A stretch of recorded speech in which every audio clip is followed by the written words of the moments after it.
तो पिछले टर्म पे हम लोगों ने देख लिया था कि यूटीआई का बेसिक क्या है, पैथोफिजियोलॉजी क्या है, यूरिनरी ट्रैक्ट क्या है, अपर यूरिनरी ट्रैक्ट और क्या है, लोअर यूरिनरी ट्रैक्ट क्या है, राइट। असेंडिंग इन्फेक्शंस ज्यादातर कॉमन होते हैं, लोअर यूटीआई, अपर यूटीआई, अगर किडनी इन्वॉल्व हो गई तो अपर यूटीआई, कॉम्प्लिकेटेड और अनकॉम्प्लिकेटेड, किडनी और प्रोस्टेट में से कोई इन्वॉल्व हो गया तो कॉम्प्लिकेटेड यूटीआई। क्लिनिकल फीचर में high grade fever, urinary symptom upper UTI, lower UTI, upper UTI है तो फ्लैंक में पेन होगा, लोअर यूटीआई है अगर ब्लैडर इन्वॉल्व है तो सिस्टाइटिस है, मतलब पेशेंट को सुप्राप्यूबिक एरिया में पेन होगा। इसके अलावा फ्रीक्वेंसी की बात कर लिया गया था, डिस्यूरिया की बात कर लिया गया था। बड़ा अर्जेंट होगा इनको यूरिन जाना तो हम लोग अर्जेंसी यहाँ पे ऐड कर देते हैं, मतलब जब उसको यूरिन लगेगी तो बहुत तेज लगेगी क्योंकि ब्लैडर इरिटेट है, तेजी से कॉन्ट्रैक्ट करेगा। अगर रस करते हुए वॉशरूम के पास नहीं गया तो कपड़े पे यूरिन कर लेगा। तो हम लोग बात करते हैं फ्रीक्वेंसी, अर्जेंसी एंड डिसयूरिया, ये तीन कैरेक्टरिस्टिक होते हैं अगर किसी को क्या है, यूटीआई है, और अक्सर बर्निंग पेन होता है। इन्वेस्टिगेशन की बात कर रहे थे, हम लोगों ने स्टार्ट किया था। इन्वेस्टिगेशंस में mainly UTI is confirmed by urine examination. जो भी बैक्टीरिया यूरिनरी ट्रैक्ट को कॉलोनाइज किया है वो क्या होगा, वो यूरिन में पास होगा। अगर पेशेंट एंटीबायोटिक नहीं खाया है तो एंटीबायोटिक खाने के बाद अगर वो टेस्ट करा रहा है तो हो सकता है बैक्टीरिया यूरिन में ना मिले, लेकिन एक चीज तब भी मिल जाता है, पस सेल्स।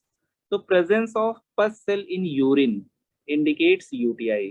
ठीक है, तो हम लोग बात कर लेते हैं यूरिन एग्जामिनेशन इन यूटीआई। केवल एक दो टेस्ट की बात करेंगे और यूरिन एग्जामिनेशन के अलावा यूरिन एग्जामिनेशन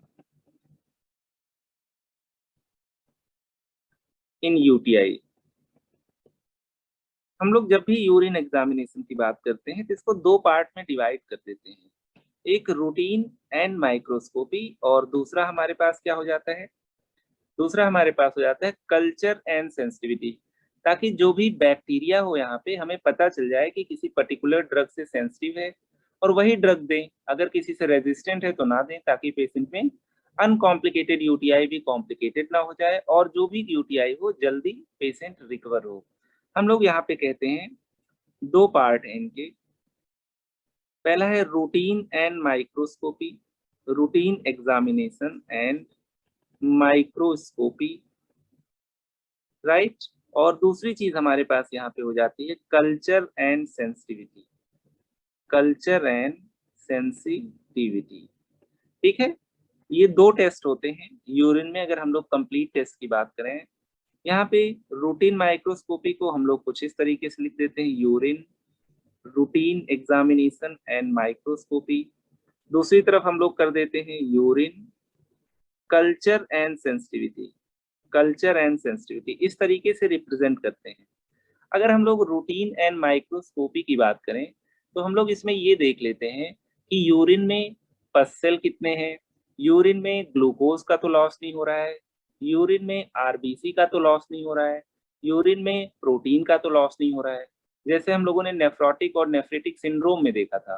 तो सबसे पहले हम लोग बात कर लेते हैं urine routine examination, urine RM, right, और यूरिन आरएम, इस तरीके से हम लोग कह देते हैं यूरिन का routine examination and microscopy, routine examination and microscopy. Simple है। यहाँ पे हम लोग क्या करते हैं, देखो यूरिन का कलर भी देख सकते हैं, स्पेसिफिक ग्रेविटी भी देख सकते हैं, पीएच भी देख सकते हैं, राइट। वो सब में कोई पीएचडी नहीं करना है।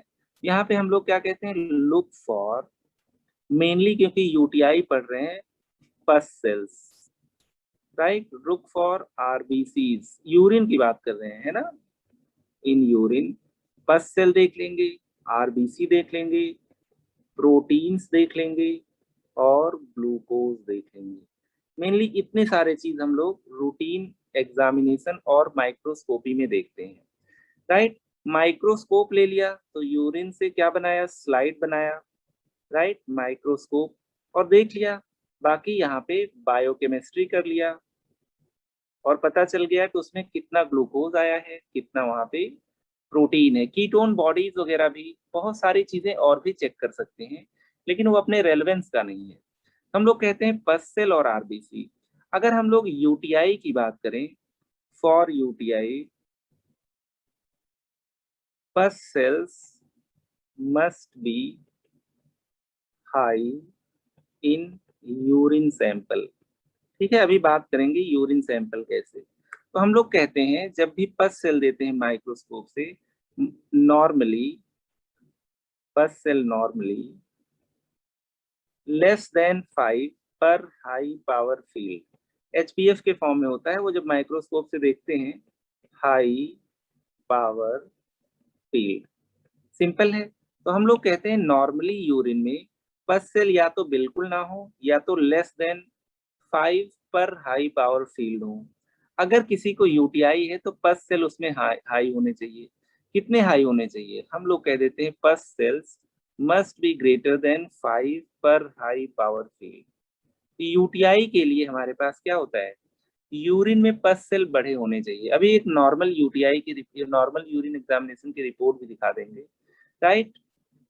तो यहाँ पे हम लोग कहते हैं कभी कभी ब्लैडर अगर डैमेज हो जाता है, sometimes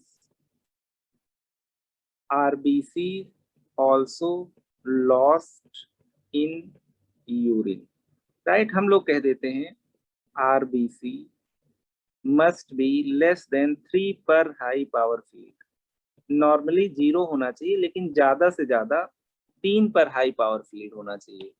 but in UTI sometimes, हमेशा नहीं, समटाइम्स, जैसे हेमरेजिक सिस्टाइटिस हो गया, आरबीसी कितने हो जाएंगे, ग्रेटर देन 3 पर हाई पावर फील्ड।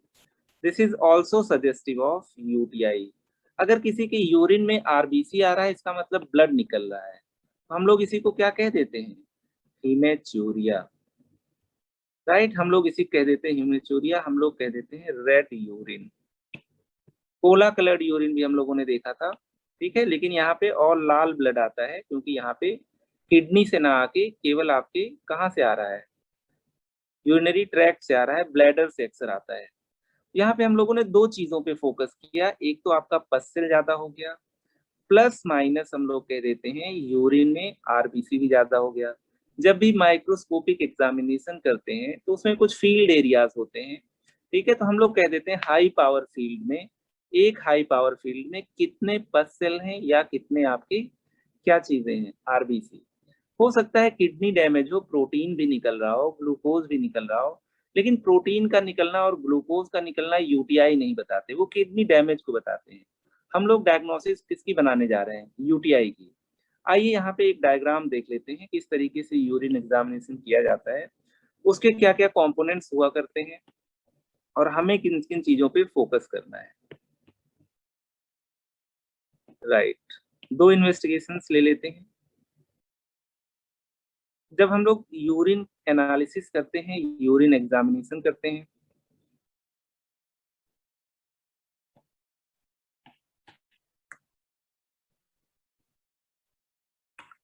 तो हमें कुछ चीजों का ध्यान रखना होता है जो कि आप लोग इस डायग्राम में देख पाओगे। यहाँ पे आप लोग देख पा रहे हो, ठीक है, कलर देख लिया, स्पेसिफिक ग्रेविटी देख लिया। हम लोग ये देखना चाहते हैं यूरिन में आरबीसी तो नहीं आ रहा है, ठीक है। अगर आरबीसी आ भी रहा हो तो लेस देन 3 पर पावर फील्ड है, तो हम लोग उसको इग्नोर कर सकते हैं अगर वो सिम्टम से मैच नहीं कर रहा है। यूजली ब्लड या आरबीसी आपका यूरिन में नहीं होना चाहिए, ठीक है। इसके अलावा व्हाइट ब्लड सेल जो पस सेल होते हैं वो डीजेनरेटेड डब्ल्यूबीसीज होते हैं। तो व्हाइट ब्लड सेल्स या पस सेल कितने हैं, इनको होना चाहिए लेस देन 5 पर हाई पावर फील्ड। ना ग्लूकोज निकलना चाहिए, ना कीटोन निकलना चाहिए, ना प्रोटीन निकलना चाहिए आइडली, ना बिलिरुबिन निकलना चाहिए, ठीक है, अनलेस एंड अनटिल जॉन्डिस है। तो हम लोग यहाँ पे कहते हैं मेनली हमारा फोकस है आरबीसी देख लेना और डब्ल्यूबीसी देख लेना। डीजेनरेटेड डब्ल्यूबीसी को ही हम लोग कहते हैं क्या, पस सेल्स इज इक्वल टू पस, ठीक है। तो ना आरबीसी मिलना चाहिए ना डब्ल्यूबीसी। लेकिन अगर हम लोग बात करें यूटीआई के कॉन्टेक्स्ट में, तो अगर डब्ल्यूबीसी बढ़ा नहीं है तो यूटीआई नहीं है। यूटीआई होने का मतलब वहां पे डीजेनरेटेड डब्ल्यूबीसी या पस सेल होना चाहिए, वो भी एक दो नहीं, ग्रेटर देन 5 पर हाई पावर फील्ड, ठीक है। यहाँ पे एक इन्वेस्टिगेशन ले लेते हैं, ये नॉर्मल रिपोर्ट है केवल दिखाने के लिए। इस तरीके से यूरिन एग्जामिनेशन किया जाता है, राइट। यहाँ पे हम लोग कुछ केमिकल एग्जामिनेशन देख लेते हैं, जिसको हम लोग कहते हैं रूटीन एग्जामिनेशन, और दूसरा हम लोग कह देते हैं माइक्रोस्कोपी या माइक्रोस्कोपिक एग्जामिनेशन। तो मेनली हम लोग फोकस करते हैं एक नॉर्मल यूरिन रिपोर्ट में प्रोटीन कितना है, शुगर कितना है। आइडियली प्रोटीन शुगर नहीं निकलना चाहिए। चलिए मैंने कह दिया किसी की बॉडी में, किसी के किडनी से प्रोटीन शुगर निकल रहे हैं, इसका मतलब किडनी की कोई डिजीज है, नेफ्रोपैथी है, इसका ये मतलब नहीं कि यूटीआई है। एग्जाम्पल मैंने ले लिया, चलिए प्रोटीन निकल रहा है, प्रोटीन 3-4 प्लस हो गया, तो चलो नेफ्रोटिक सिंड्रोम है, क्यों यूटीआई कहोगे। हो सकता है डायबिटिक नेफ्रोपैथी हो, किडनी खराब हो गई, है ना। तो ये आपका यूटीआई नहीं इंडिकेट करेगा। यूटीआई कौन इंडिकेट करेगा? यूटीआई इंडिकेट करेंगे आपके पस सेल्स। आइडियली पस सेल्स आपके एब्सेंट होने चाहिए, बट अगर यही पस सेल्स कितने ज्यादा हो जाए, ग्रेटर देन 5 पर high power field, this is highly suggestive of UTI. इसी तरीके से कभी कभी ब्लड सेल्स भी यूरिन में आ जाते हैं, आइडियली एब्सेंट होने लगते हैं। यहाँ पे हम लोग कह सकते हैं एंड या और RBCs greater than 3 per high power field. This is in relation to UTI. ठीक है, तो जब हम लोगों ने बात किया था नेफ्रोटिक सिंड्रोम की, तो हम लोग प्रोटीन के पीछे पड़े हुए थे। अगर किसी में डायबिटीज की बात करेंगे तो शुगर के पीछे पड़ जाएंगे। यहाँ पे हम लोग यूटीआई की बात कर रहे हैं। तो यूटीआई में रूटीन माइक्रोस्कोपी में हम लोगों को क्या देखना है, आरबीसी देखने हैं और पस सेल्स। पस सेल मतलब डीजेनरेटेड न्यूट्रोफिल्स, मतलब डब्ल्यूबीसी। तो हमें कुल मिला के पस सेल और आरबीसी देखने हैं। तो यूरिन इन यूटीआई अगर हम लोग बात करें यूरिन के रूटीन एग्जामिनेशन एंड माइक्रोस्कोपी में, तो हम लोग क्या कंक्लूड कर रहे हैं, पस सेल आपके होने चाहिए ग्रेटर देन 5 पर high power field, plus minus जरूरी नहीं कि ये चीज हो, आरबीसी ग्रेटर देन 3 पर हाई पावर फील्ड। ठीक है, this completes your routine examination, right, routine examination and microscopy. अभी देखो पस सेल आ गए, आरबीसी आ गए, हम लोगों ने कह दिया चलो अब तो यूटीआई है, लेकिन किस ऑर्गेनिज्म से यूटीआई है, किस ड्रग से वो सेंसिटिव है, तो हम लोगों को कल्चर और सेंसिटिविटी भी करानी पड़ेगी, राइट। ये बिना किसी बैक्टीरिया के तो हुआ नहीं है, कोई बैक्टीरिया रिस्पॉन्सिबल होगा। हम लोगों ने देखा है इकोलाई हो सकता है, क्लेप्सिला हो सकता है, सीडोमोनास हो सकता है, प्रोटियस हो सकता है, ज्यादातर ग्राम नेगेटिव। यहाँ पे अब हमारा सेकेंड पार्ट हो जाता है, ये फाइंड आउट करें कि किस पर्टिकुलर बैक्टीरिया से ये इन्फेक्शन हुआ है यूटीआई, और ये आपका बैक्टीरिया किस ड्रग से क्या होगा, किल होगा, मतलब किस ड्रग से सेंसिटिव है। तो यहाँ पे पार्ट बी कर लेते हैं हम लोग यूटीआई का। अभी तक हम लोगों ने रूटीन एग्जामिनेशन एंड माइक्रोस्कोपी की बात की है, ए। अब हम लोग बी की बात कर लेते हैं, यूरिन का कल्चर एंड सेंसिटिविटी। पहले भी हम लोगों ने बात कर लिया किस तरीके से रिप्रेजेंट करते हैं urine culture and sensitivity, right. हम लोग कह देते हैं urine culture and sensitivity, right, urine CS.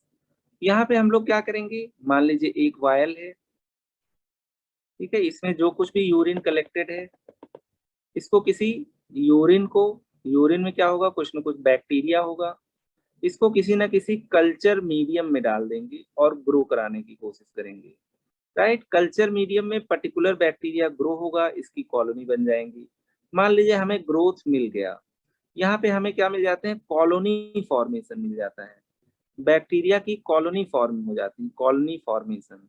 ठीक है, तो हम लोग देखते हैं कि जो यूरिन लिए हैं उसके 1 ml से 1 ml से कितनी कॉलोनी बन रही है।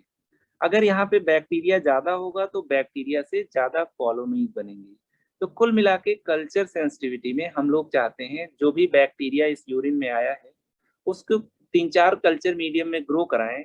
स्टेफाइलोकॉकस है तो अपने मीडियम में ग्रो करेगा, टीबी बैक्टीरिया है तो अपने मीडियम में ग्रो करेगा, समथिंग लाइक दैट।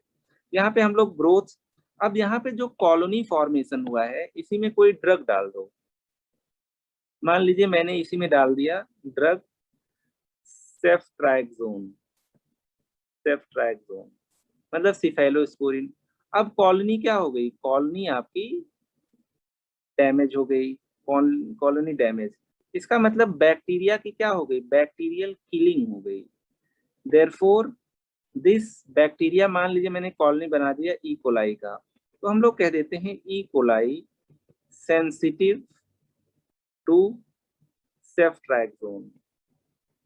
अगर मान लो किलिंग ना हुई हो, मान लीजिए मैंने कह दिया if colony not damaged, colony वैसे ही है जैसे बनी थी, नॉट डैमेज, तो हम लोग कह देते हैं रेजिस्टेंट है bacteria, not damaged bye ceftriaxone. तो हम लोग क्या कह देते हैं इसी को, it means bacteria is resistant. ये ड्रग दोगे तो यूटीआई ठीक नहीं होगा, क्योंकि उस बैक्टीरिया की किलिंग नहीं हो पाएगी सेफ्ट्रैक्सोन से।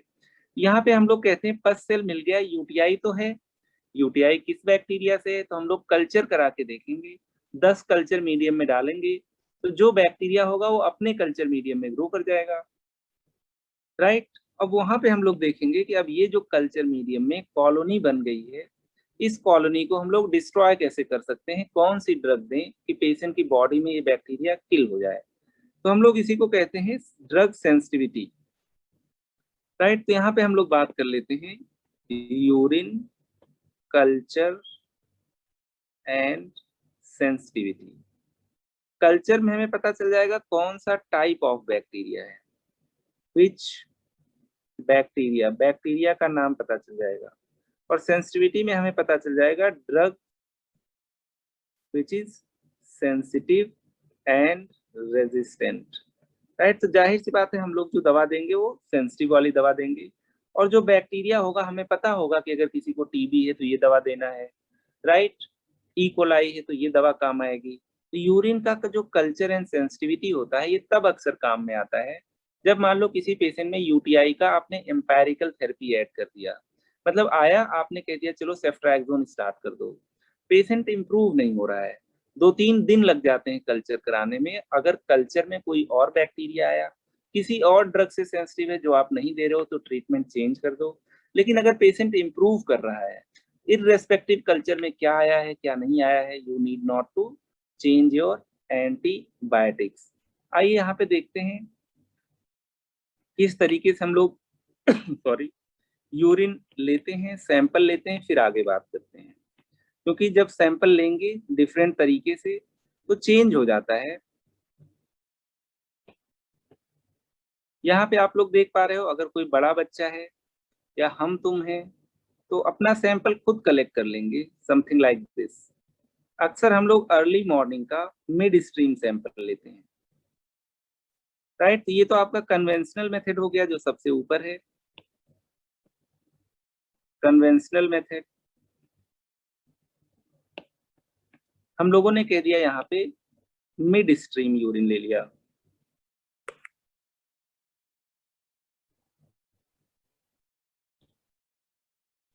मिड स्ट्रीम, बीच की धार वाली मिड स्ट्रीम यूरिन, कितना ले लिया 5 ml, ठीक है। अब इसी में आपका क्या हो जाएगा, यूरिन का routine microscopy and culture sensitivity, ये आपका क्या हो गया, यूरिन सैंपल हो गया। कैसे लिया गया, मिड स्ट्रीम लिया गया, ठीक है। जब आदमी यूरिन पास करता था मिड स्ट्रीम में, उसको इस स्टेराइल वायल में कलेक्ट कर लिया।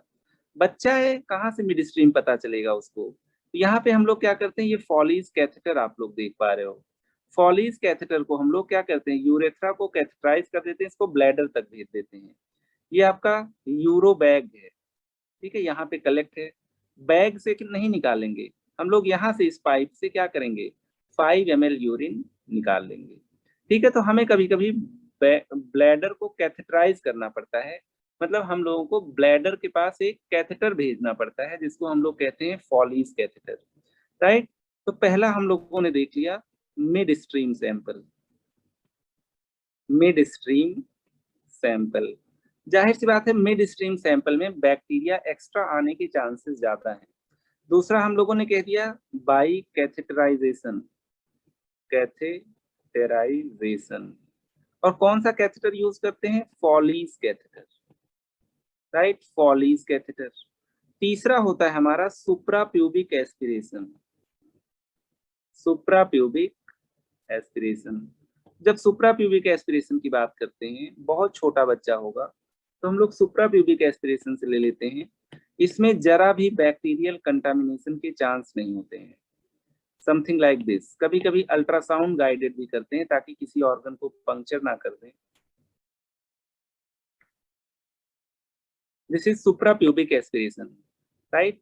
लिख लेते हैं supra pubic aspiration of urine. ये प्यूबिक एरिया है, उसके ऊपर ये सुप्रा प्यूबिक है। तो यहाँ से हम लोग क्या करते हैं, सिरिंज से यूरिन पुल कर लेते हैं। Supra pubic aspiration, supra pubic aspiration of urine. यहाँ पे मिनिमम चांसेस ऑफ कंटामिनेशन है। बैक्टीरिया की मुलाकात किसी कैथेटर से नहीं होगी, किसी वायल से नहीं होगी, राइट? हम लोग अगेन कह देते हैं supra pubic aspiration of urine. इसमें क्या है, मिनिमल चांसेस ऑफ कंटामिनेशन। मतलब अगर बैक्टीरिया मिल गया कल्चर सेंसिटिविटी में, मिनिमल चांसेस ऑफ कंटामिनेशन। ठीक है। अब देखो, हम कह रहे हैं कि यहाँ पे इस तरीके से हमने कलेक्ट किया सैंपल। ऐसा नहीं हो सकता कि इसमें एक भी बैक्टीरिया ना मिले। हम लोगों के हैंडलिंग करने से हाथ पैर से बैक्टीरिया पहुंच जाएगा। यहाँ पे भी थोड़ा बहुत कैथेटर इंड्यूस्ड बैक्टीरिया पहुंच जाएगा। लेकिन अगर सुप्रा प्यूबिक एस्पिरेशन है तो इसमें बैक्टीरिया के कंटामिनेशन के चांसेस कम है। मेरा कहने का मतलब, अगर बैक्टीरिया कोई ग्रो करता है, कोई कॉलोनी ग्रो करती है, इसका क्या मतलब है? इसका मतलब ये है कि ये बैक्टीरिया ब्लैडर से आया है, ना कि सैंपल कलेक्ट करते समय कैथेटर या इंसान के फिंगर्स या स्किन से कंटामिनेशन की वजह से आया हो। यहाँ पे 3 मेथड हैं, mid stream, by catheterization and supra pubic aspiration.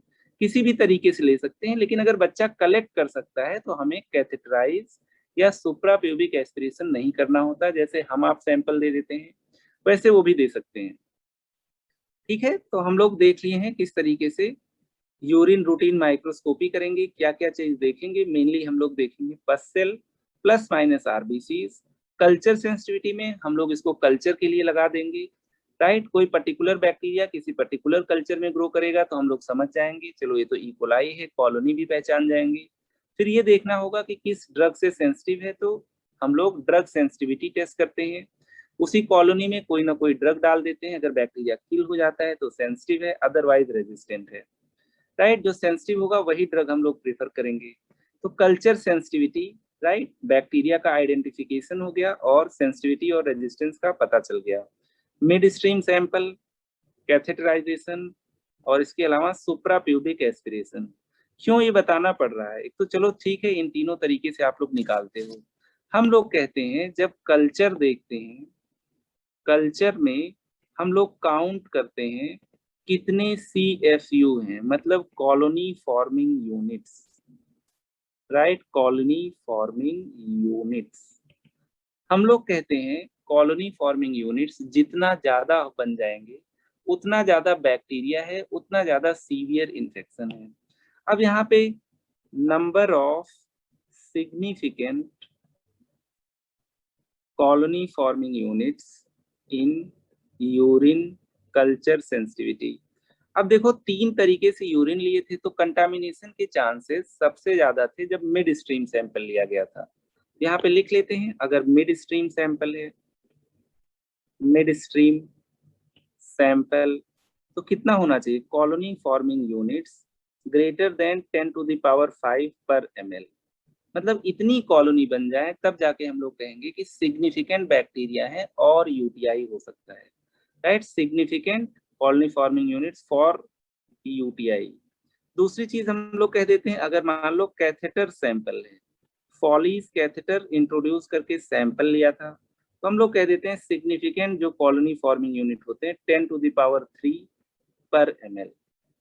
तीसरा, अगर हम लोग कहें यहाँ पे, अगर किसी में सुप्रा प्यूबिक एस्पिरेशन है तो एक कॉलोनी भी बन गई, इसका मतलब है बैक्टीरिया जरूर है ब्लैडर में। अगर साइन एंड सिम्टम है तो पेशेंट को क्या है? डिजीज है, यूटीआई है। हम लोग कहते हैं अगर सुप्रा प्यूबिक एस्पिरेशन वाला सैंपल है, सुप्रा प्यूबिक एस्पिरेट है अगर, तो इसमें क्या होगा? इवन अ सिंगल कॉलोनी और मोर कैन बी सिग्निफिकेंट। ठीक है, तो इस तरीके से हम लोगों ने यूरिन में कल्चर सेंसिटिविटी की बात की है, हम लोगों ने यहाँ देखा है कि बैक्टीरिया हमें मिल सकता है, हम उसे पहचान सकते हैं, उसकी कॉलोनी को पहचान सकते हैं, किस ड्रग से सेंसिटिव है ये भी हम लोग फिगर आउट कर सकते हैं, राइट। तो यहाँ पे हम लोग कॉलोनी फॉर्मिंग यूनिट्स देखते हैं। और जब हम लोग यूरिन आरएम कराते थे तो वहाँ पे हम लोग क्या देखते थे, वहाँ पे हम लोग देख लेते थे नंबर ऑफ पस सेल कितने हैं। तो दो चीज हम लोगों ने देख लिया, एक कॉलोनी फॉर्मिंग यूनिट्स और दूसरे हम लोगों ने देख लिया number of pus cell. Colony forming units depend करता है कि आपने जो ये कॉलोनी बनाई है किस मेथड से यूरिन का सैंपल लिया था। अगर सुप्राप्यूबिक एस्पिरेट है तो कॉलोनी मिलने का मतलब इंफेक्शन है और डिजीज भी है। कैथेटर सैंपल है, अगर इससे कम बैक्टीरिया है इसका मतलब चलो आता जाता बैक्टीरिया होगा या बाहर से कहीं से लग गया होगा, ठीक है। कंटामिनेटेड सैंपल होगा तो 10 to the power 5, 10 to the power 3 and even a single colony forming unit will indicate presence of urinary tract infection। कितना सिंपल था हम लोगों ने। अब एक देख लेते हैं किस तरीके से रिपोर्ट आती है अगर किसी में क्या कराते हैं, यूटीआई के लिए कल्चर सेंसिटिविटी कराते हैं। बहुत छोटा छोटा सा इसमें दिखेगा क्योंकि बहुत सारे बैक्टीरिया का इन्होंने देखा होगा सेंसिटिविटी एंड ऑल,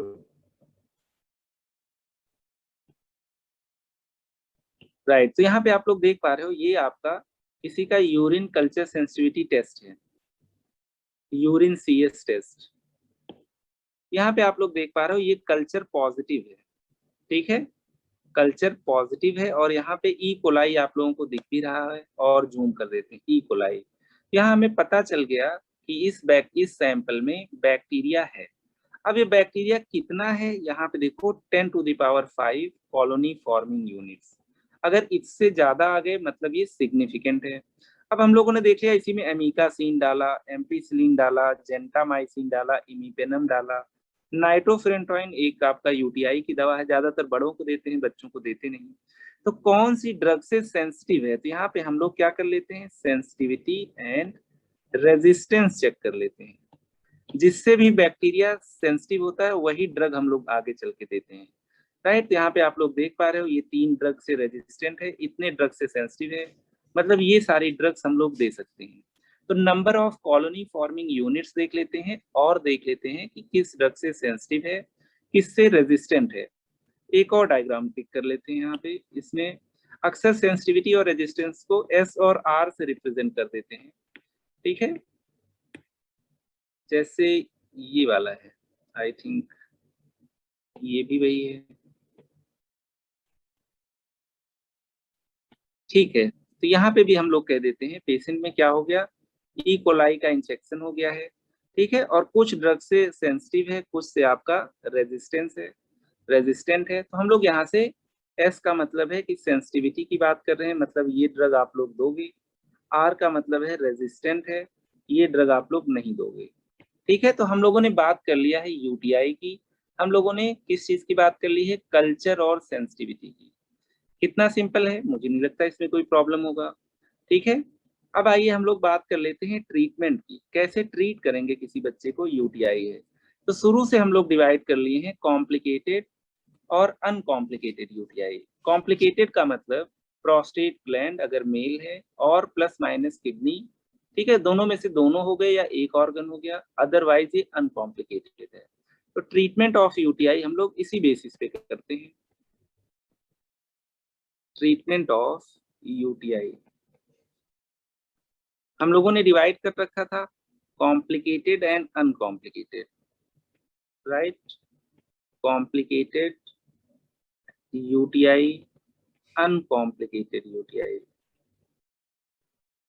एक अच्छी चीज है यूटीआई में कोई भी एंटीबायोटिक दे दो, ठीक है, अच्छा वर्क करती है।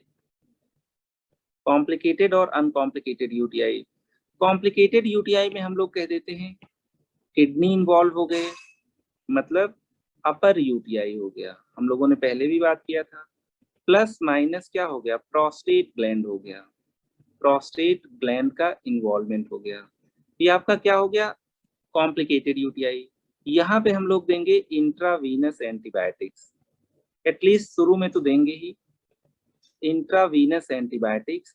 और जो ड्यूरेशन ऑफ एंटीबायोटिक होगा वो कितने दिन होगा, एटलीस्ट हम लोग यहाँ पे 10 to 14 डेज देते हैं, फॉर 10 to 14 डेज। आगे चल के ओरल भी दे सकते हैं, लेकिन इनिशियली हम लोग आईवी देते हैं।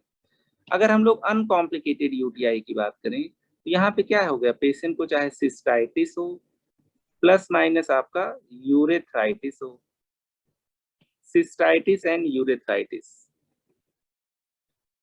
यूरेथ्राइटिस एक तरीके से ये आपका लोअर यूटीआई है, लेकिन लोअर यूटीआई में प्रोस्टेट भी आ जाता है, तो लोअर यूटीआई नहीं लिख सकते। तो हम लोग बात करेंगे यहाँ पे क्या देंगे पेशेंट को, ओरल एंटीबायोटिक्स देंगे, ओरल एंटीबायोटिक्स। और यहाँ पे जो ड्यूरेशन होगा that will be only 7 to 10 days. बहुत सिंपल सी चीज है, कॉम्प्लिकेटेड है तो हमें सिम्टम से भी पता चल जाएगा, ठीक है। और कॉम्प्लिकेटेड है तो हमें आईवी एंटीबायोटिक देनी है, ज्यादा दिन तक देना है। Otherwise oral antibiotics will be sufficient and that too for only 1 week, maximum up to 10 days. अब ये देख लेते हैं आईवी एंटीबायोटिक देंगे तो कौन सी देंगे, ओरल एंटीबायोटिक देंगे तो कौन सी देंगे। इससे पहले स्पेशल मेंशन करते हैं क्रैनबेरी जूस का, special mention of cranberry juice, ठीक है। क्रेनबेरी जूस, क्रेनबेरी क्या होता है, क्रेनबेरी तुम लोगों ने देखा होगा, मैंने तो बहुत चुरा चुरा के भी खाए हैं इसको, वेरी टेस्टी, काफी गर्ल्स को पसंद होता है। अगर तुम्हें किसी गर्ल को इम्प्रेस करना हो तो क्रैनबेरी दे सकते हो, करौदा, ठीक है। ये स्ट्रॉबेरी नहीं है, मिसअंडरस्टैंड मत करना तुम लोग, बहुत जमीन आसमान का फर्क है दोनों में, ठीक है। This is cranberry, cranberry, cranberry, ठीक है। तो क्रैनबेरी आपका इसका जो जूस होता है that is beneficial in UTI, beneficial in UTI, ठीक है। ये क्रैनबेरी है, अगर नहीं देखे हो तो आज पहली बार देख लो।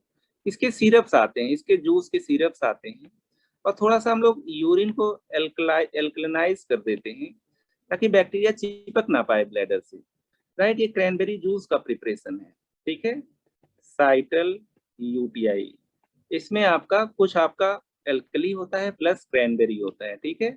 तो क्रैनबेरी जूस, और भी इसमें कई इंग्रेडिएंट्स डाल देते हैं, लेकिन मेनली जो होता है क्रैनबेरी जूस, और इसको यूटीआई में हम लोग यूज करते हैं, तो इसका नाम मार्केटिंग सब कुछ यूटीआई करके कर दिया है, ठीक है। तो यूटीआई में क्रैनबेरी जूस वाकई बहुत हेल्पफुल होता है, ये बैक्टीरिया को आपके यूरेथ्रा और ब्लैडर से अटैच नहीं होने देता, ताकि क्या हो, बैक्टीरिया फ्लश आउट हो जाए। एक और चीज है, स्पेशल मेंशन ऑफ क्या, डाईयूरेसिस, स्पेशल मेंशन ऑफ डाईयूरेसिस। अगर पेशेंट को ज्यादा यूरिन होगा, इंक्रीज्ड यूरिन, तो इससे क्या होगा, बैक्टीरिया फ्लश आउट हो सकता है, बैक्टीरिया फ्लश्ड आउट, ठीक है। यहाँ पे हम लोग पेशेंट से कहते हैं, एडवाइस करते हैं प्लेंटी ऑफ वाटर, एडवाइस क्या करते हैं, टेक प्लेंटी ऑफ फ्लूइड्स या वाटर, ताकि ज्यादा यूरिन बने और बैक्टीरिया बॉडी से क्या हो, फ्लश आउट हो जाए। तो बहुत ही सिंपल है, हम लोग लॉजिकल बातें कर रहे हैं।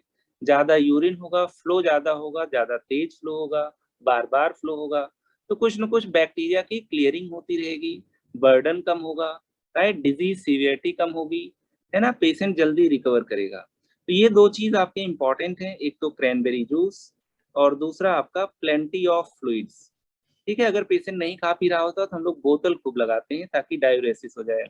अब यहाँ पे आईवी एंटीबायोटिक्स की बात कर लेते हैं। कब आईवी एंटीबायोटिक्स देंगे, जब कॉम्प्लिकेटेड यूटीआई होगा।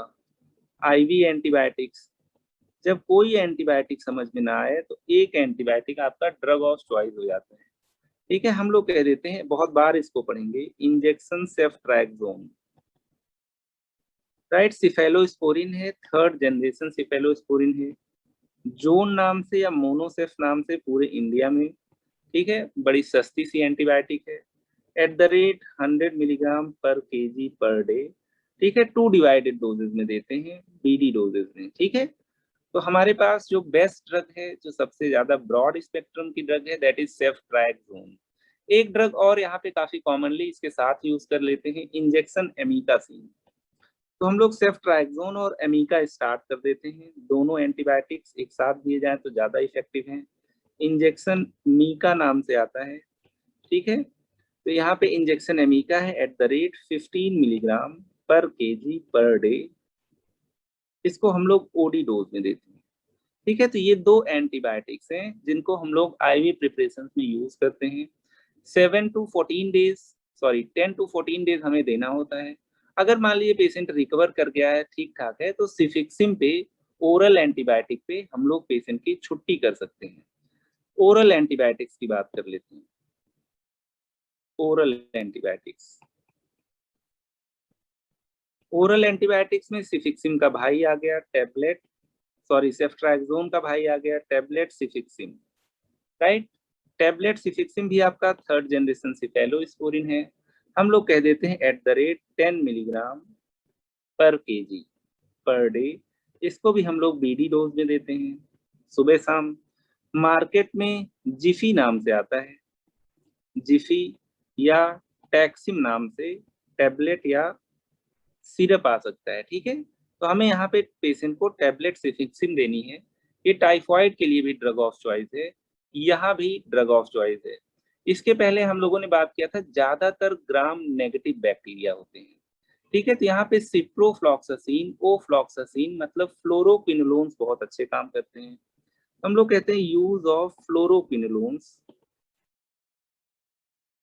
फ्लोरोक्विनोलोन्स, राइट, क्योंकि यहाँ पे act on gram negative bacteria.